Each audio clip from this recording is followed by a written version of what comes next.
Hi mga kadolongges, samahan nyo ko ngayong araw kasi this is my first day sa training as a casino dealer.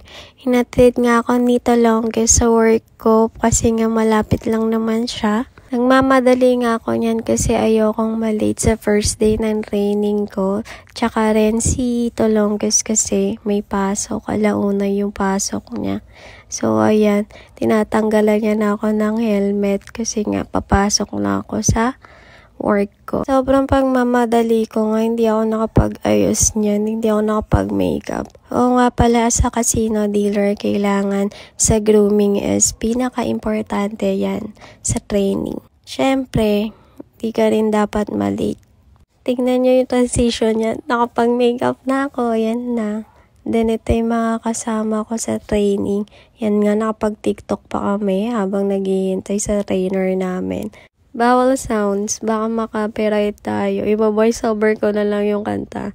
Na na na na na na na. After ng training namin, off-work na namin. So, na-realize ko lang talaga as a casino dealer is hindi siya madali. Lahat naman ng work hindi madali pero natututunan. So, ito na nga, sinundo na ako ni Tolongges.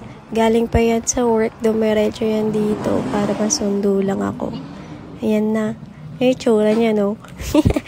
Sabi niya pinapalayas na daw siya ng guard kasi nga bawal mag-park dyan. Puro grab driver lang yun. Dapat yung nakapark dyan. Alam mo talaga, lagi akong tinutulungan maglagay ng helmet.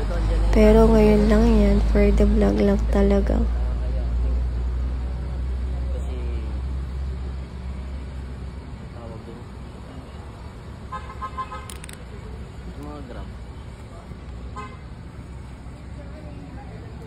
Ayan, pauwi na kami ni Tolongges. Nakakapagod ngayong araw kasi nga first day namin sa training. Akala ko madali, hindi pala. Thank you for watching.